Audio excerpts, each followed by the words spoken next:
Hey, good morning, everybody. Welcome to another episode of Community Connection, where it's all about community, right? And connection. And connection. You're not supposed to speak yet. Whoa, here Yeah, we go. I know. Hang on. You hang missed on, me. Hang on. That's the deal. We got to check in with Gen Z's ambassador to the Boomers, the Melvinator. We were talking about tattoos earlier, which is kind of a strange topic. Apparently, there's generational gaps in. Like, how many do you have, for example? I have none. And how many do I have? You probably have none. I have none. But all my children have at least one. Yeah, and some of mine have way more than one that they got illegally as minors, but that's a whole other That's story. another thing. Good morning, Melvinator. Good morning. Hey. I wonder, okay, Go ahead. maybe the generational gap is also a regional thing when it comes to tattoos, because I feel like people of like older generations, older compared to me, I know, I get it. Yes. I feel like I was raised in Pennsylvania, so I feel like it's more common in like northern regions for Yeah. like people above their 20s to also have tattoos. Okay. Is there any other generational things regarding styles or clothing? Probably. Probably a lot.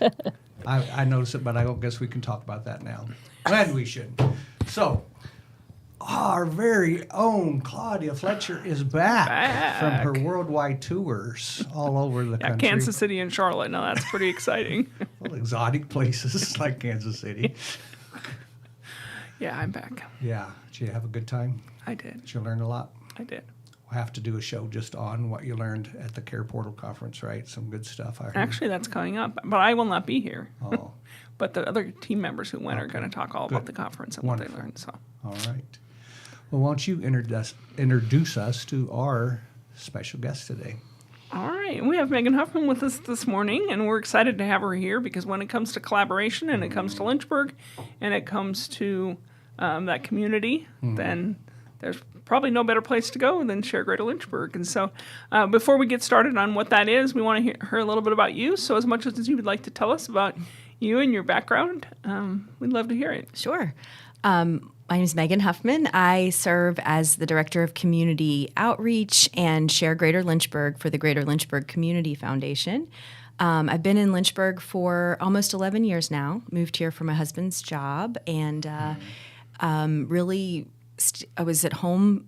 We showed up with an 8-week-old, our first child, and didn't know a soul.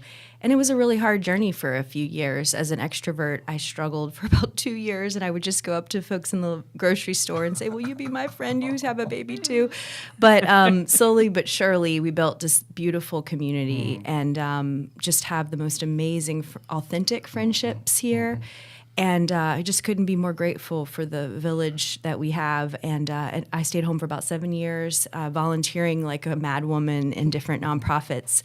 But when my girls went off to both elementary school years, I said, okay, I'm ready to dive in a little bit deeper. And I love the entrepreneurial spaces where I can create and collaborate and envision together. And so I just had this amazing opportunity to build a platform called Share Greater Lynchburg, which now sits under the Greater Lynchburg Community Foundation. Okay, let's back up just a little bit.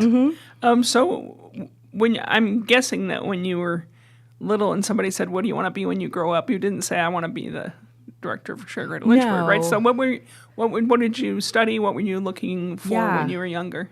Well, I always knew I wanted to make a difference, and that sounds a little bit You're just kinda cheesy, wired that but way I'm from just the wired that way. My dad is an entrepreneur and business leader, a really good, my mentor as far as business acumen and relationships.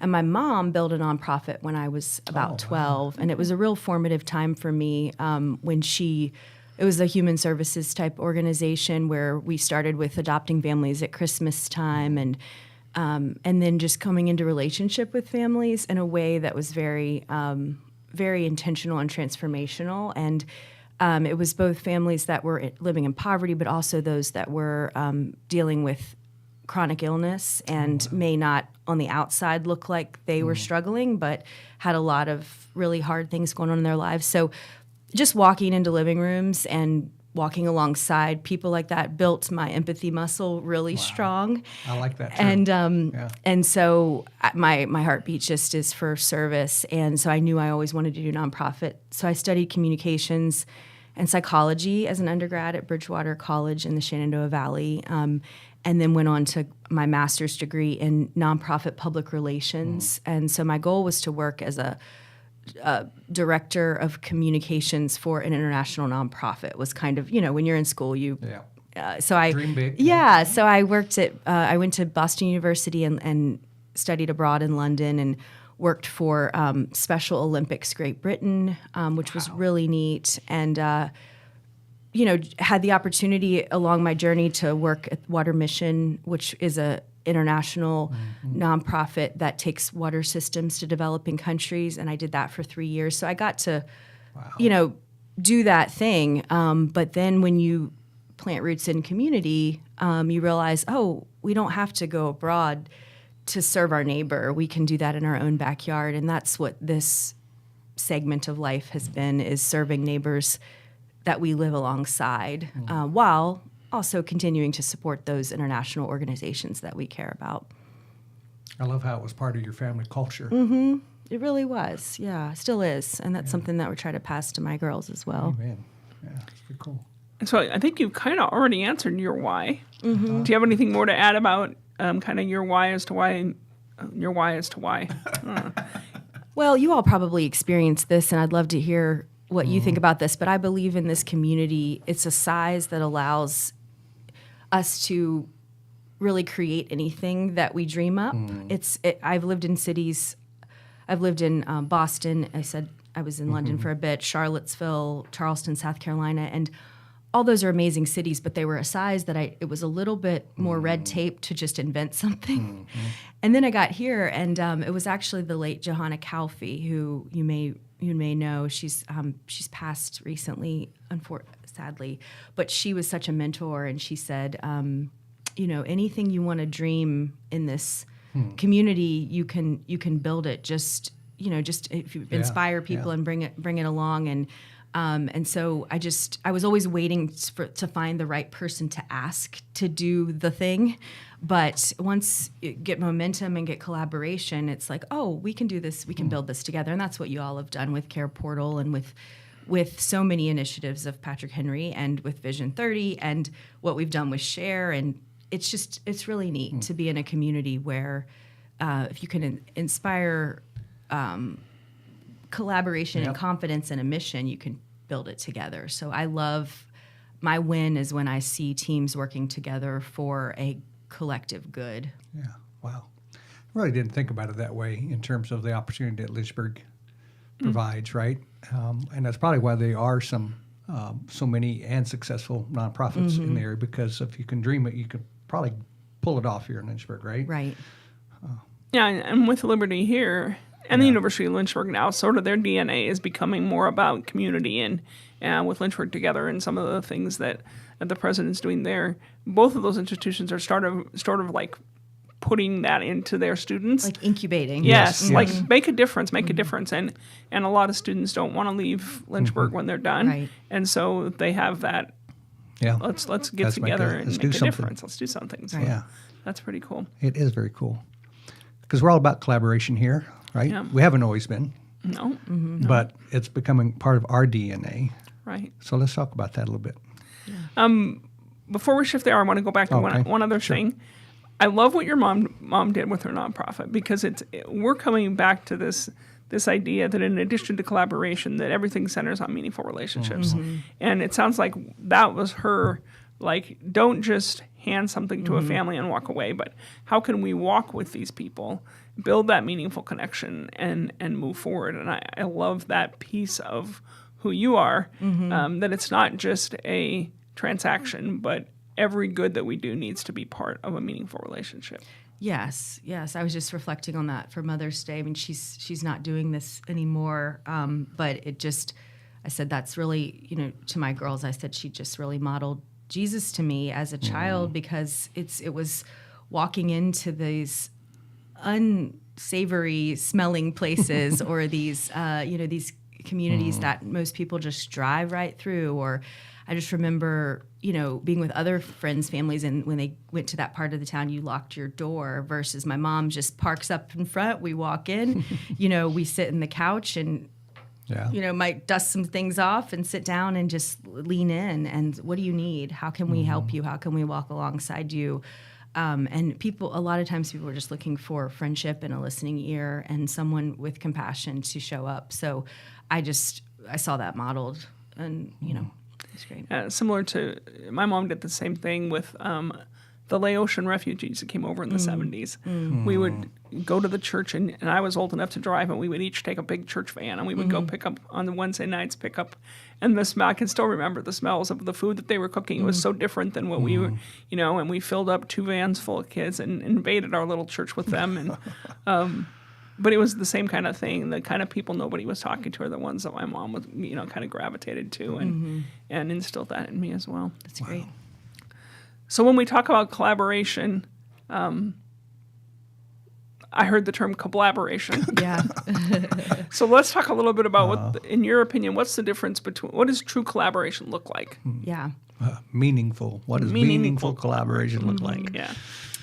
Well, I think in the 4 years that I've been honored enough to work with almost 4 years, Share Greater Lynchburg, I've just really learned the idea of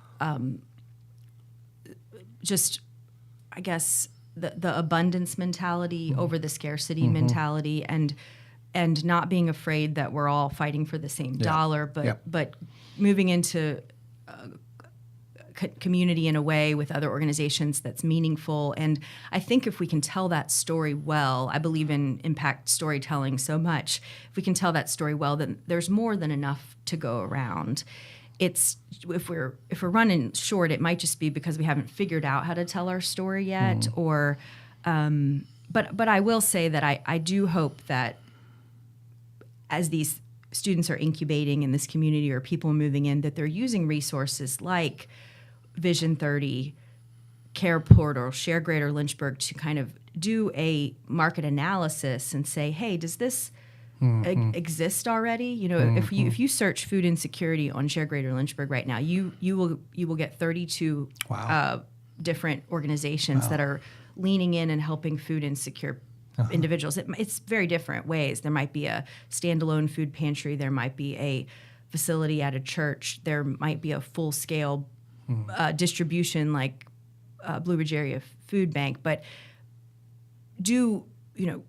going through that analysis and saying, can I collaborate here? Can I lean in and serve another organization before I, started another 501c3 is kind of the hope that we can lean to. And also, how can we be supporting each other so one of the things that Share Greater Lynchburg does, and Claudia, you've been involved in these, is monthly lunch and learns. And so, for example, we have one next Tuesday at Habitat, Greater Lynchburg Habitat for Humanity, and we're setting up inside of a home that's almost done construction. So we want to get inside the bones of the house and talk about, what does this process look like? How do we walk alongside those who are who do not have housing, and it is a very collaborative process between the individuals who are receiving the home and what the financing looks like and how they get started. But are there other organizations that don't necessarily do housing but could come and learn about what that process looks like so they can refer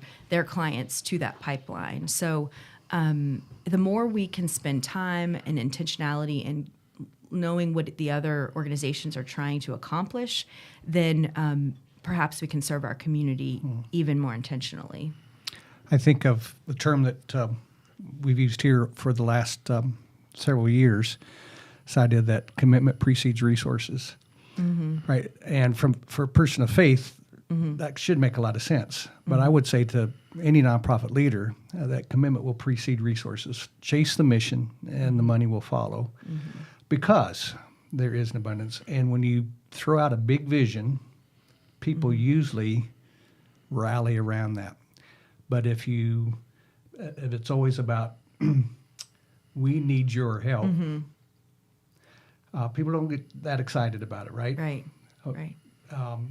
So people shouldn't be supporting nonprofits. They should be supporting the work that's happening in people's lives, and then they got to find that nonprofit they feel that's really making that happen. And I think it's made a difference for us, right? Cast the vision, right? Chase the mission, Right. and money will follow. Right. Other resources follow. Volunteers will follow. Those kind of things. It does make our COO a little bit nervous when you It say does. that. It does. It does. And if people have seen the movie Cabrini, it's a great movie. And I mentioned it to Jeff, and he said, well, they stole it from, sounds like they stole it from Mr. Day. I said, well, it was in 1899 that she said it, so I'm pretty sure.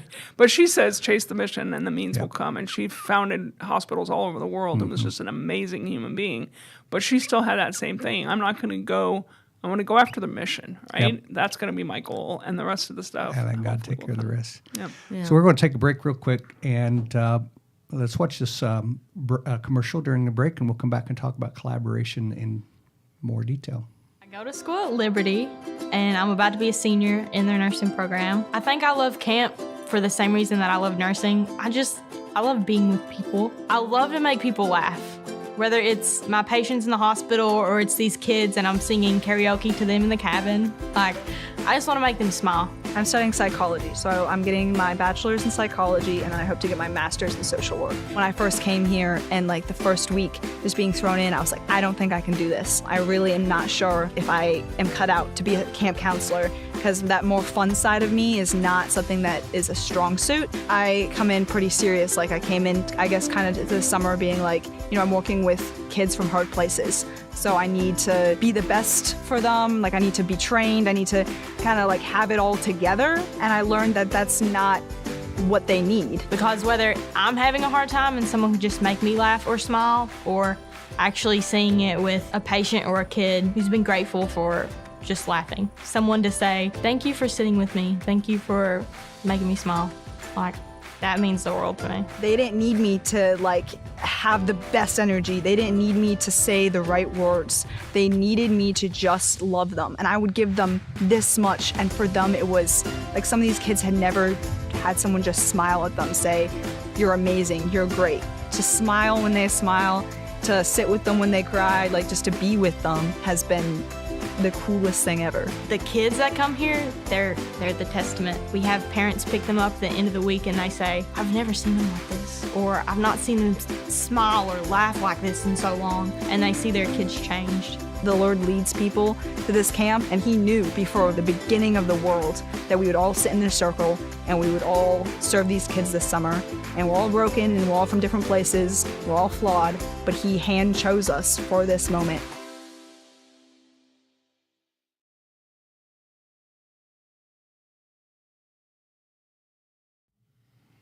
Hat Creek Camp truly is a special place. So if you have a young person, child, grandchild, niece, nephew, register them for camp this summer. It could change their life. And if you have a free summer and would like to volunteer or be on staff down there, check us out at the website at hatcreekcamp.org.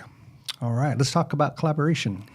All right, so how does collaboration fit in with Share Greater Lynchburg? So we want to hear a little bit about, I know it's a platform, right? And about how it was started and where, and then how it came to Lynchburg, how we got, all the things. We want to know all the things. Well, it really was born out of out of crisis, I guess. We had this COVID-19 coordinating committee that was made up of thought leaders in our city, faith leaders, business leaders, political leaders that a local lawyer, Ron Feynman, brought together in the April of 2020. So it was just kind of a group that met on Zoom and said, hey, we realize that COVID-19 is going to spin us all into a bit of a crisis economically and as a community. How can we, as thought leaders in this city, help come out of that? And one of the there were a lot of things discussed. A lot of people had different initiative ideas, but for a long time, people have said we need one place that's not just an Excel spreadsheet that all of our nonprofits can list on, and we need a place that people can go who both need services, but also we're seeing this major surge in individuals who want to give back, and how can they easily access a place. And so there happened to be a Reverend Nathan Brooks was on the committee, and his daughter-in-law had invented a platform in Charlotte called Share Charlotte. Huh. And he said, would you all like to demo it? My daughter-in-law can pop on this call one time. And so the rest is history. The committee saw it, said, oh my gosh, this is exactly what we need. A very simplistic platform that you can click volunteer, donate, give back, and it's just very easy, and it's very mobile friendly. So I simultaneously was getting to a place where I was eager to serve a little more intentionally, walked into the Greater Lynchburg Community Foundation, said, can you advise me on some ways that I could consult or help with nonprofits? And they said, have we got a job for you? Wow. And it was just beautiful timing, very intentionally, I believe. And I interviewed with the committee, and by July of 2020 was standing up Share Greater Lynchburg. And so I was doing that, remotely in the midst of the pandemic. And but having the support of the Greater Lynchburg Community Foundation, which has been around for 52 years in our community, and it has it's an opportunity for people to invest in the community. Those investments then roll out $2.2 million a year that are given out in scholarships and grants to local and regional nonprofits. Having their support and their backing was huge. So they said, pay attention to this platform. We're going to incubate it. We're going to start here. So within a few months, by October, we had about 100 nonprofits on the platform. And it really is simple, and I wanted to make sure I said that. It's free. It's no cost. We have underwriting from corporate partners, grants, foundations, and the Greater Lynchburg Community Foundation is where we sit now as a program. So it's covered. So nonprofits, including Patrick Henry Family Services, has a page. You just set it up, you have easy access, and you can set up a platform and put all of your volunteer donations, events, and a wish list for any material goods you might need. You can connect to an Amazon or a Walmart page and it just say what you need. And so we currently have 176 organizations. Wow. We believe the universe in the Greater Lynchburg region is about 250, but I'm still kind of turning over every stone to kind of find the organizations out there and help set up those organizations. But really, it's just a search tool. It's an accessible, hyper-local way to get engaged in your community. 250 is what you think is... And that does not include churches or schools. But in your experience, how does that compare to other cities this size? Well, would it be comfortable? Would we have more than? I think we have more. Yeah, I think so too. I do too. Yeah, and that can be a good thing or it can be a bad thing. Depends on the attitude of the leadership in the nonprofits. Right? Can we collaborate and work together, or are we going to compete with each other? If we get in the competition part, it's not going to be good for any of us. Right. But if we get in the collaboration part, it can be a beautiful thing for all of us. Right. And I really think I've seen a shift in funders that, to the point where, and maybe you all have too, where there's questions, who are you working with on this project? Who are you collaborating with? It's almost a requirement for funding now, which I love because, there's so much opportunity. People that are in your own space or sometimes cross-sectional, intersectional, to be able to pull groups together to serve neighbors. Think about words, about the English language. It gets used so often that eventually you have to put an adjective in front of it to describe the word that everybody used to know the meaning of. And so collaboration is one of those words, right? It became, I want to show up at your meeting so I can find out what you're doing. And so I can counter that or something. We call that collaboration. So we're playing around with the idea of go-giver collaboration. Right? This idea that I want to collaborate because I want to find out how I can help you, particularly where what you do and what we do can have some synergy, right? Would you put a different adjective in front of collaboration to describe what you're thinking of? Well, Well, the three words that I gravitate towards with Share Greater Lynchburg are magnify, equip, and connect. I like that. So the platform and the initiative is meant to magnify the work that the organizations are doing and put a magnifying glass. And I love how equitable if you're a very large nonprofit, your page is going to look the exact same as the one that has an all volunteer staff, and it's sorted in a way so if you search, every time you search, it's going to it's smart enough with an algorithm that it sorts differently each time.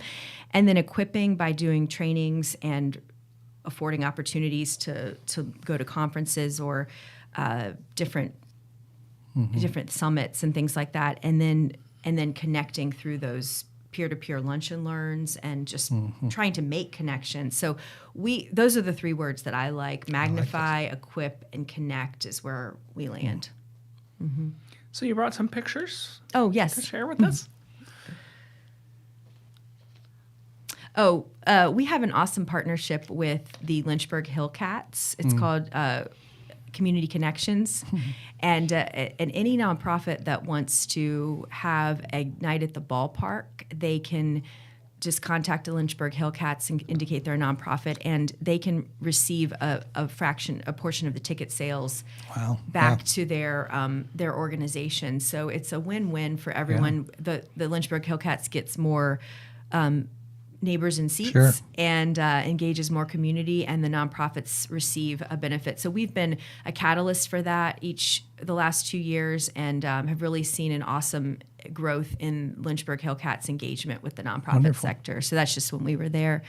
The Greater Lynchburg Community Foundation, like I mentioned, was where we are based, and it's a really awesome organization that I mentioned gives out $2.2 million a year, and this is just one of our grant acknowledgments as a grant for the Lynchburg Beacon of Hope. And so we get to Catherine there on the left of the check is my boss, the president and CEO. We're a real lean operation. We have 2 full-time, 2 part-time staff, and we get to go out and do check presentations all the time, wonderful. Which is really fun. We are getting ready to have a canoe and kayaking event where the Greater Lynchburg Community Foundation was gifted an island in a will, and we get all kinds of awesome donations in addition to cash donations.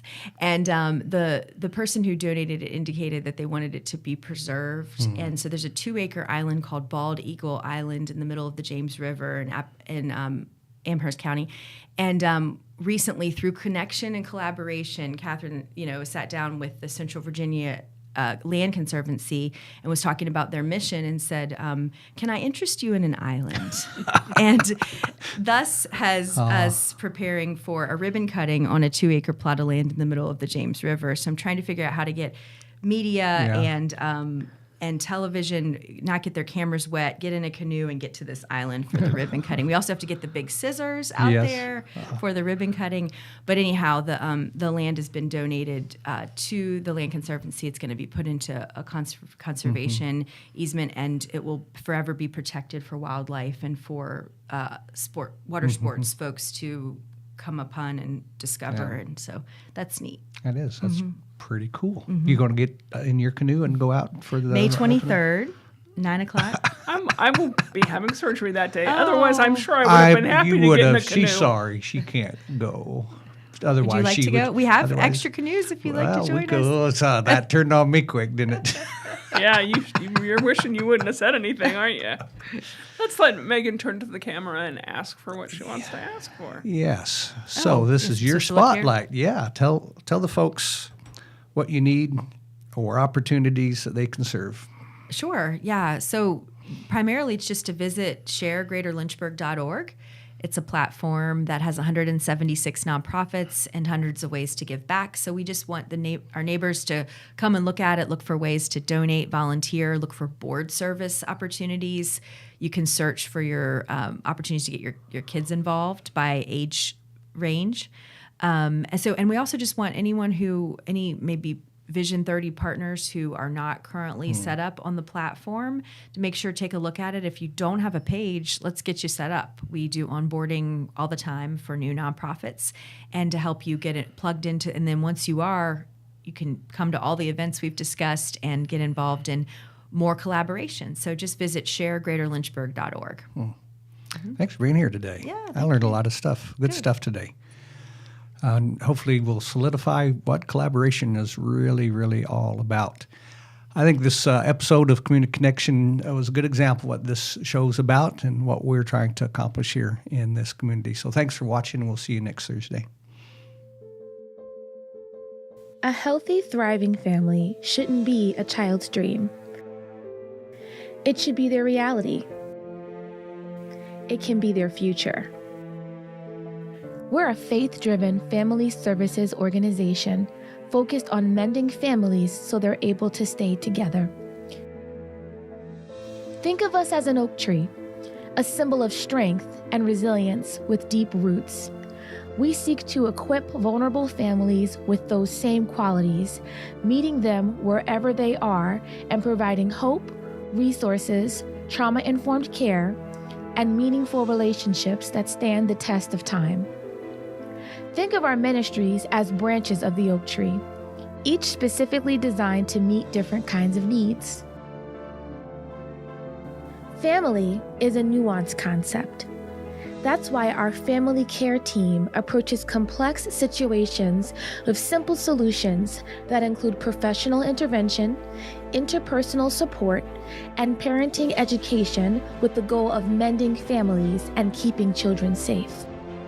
Life is messy, and sometimes people just need someone safe to talk to. Hope for Tomorrow Counseling is made up of compassionate counselors who are here to listen because everyone's story should be heard.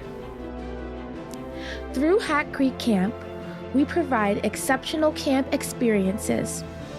We pay careful attention to the needs of youth, encouraging campers to grow through trust-based challenges and successes.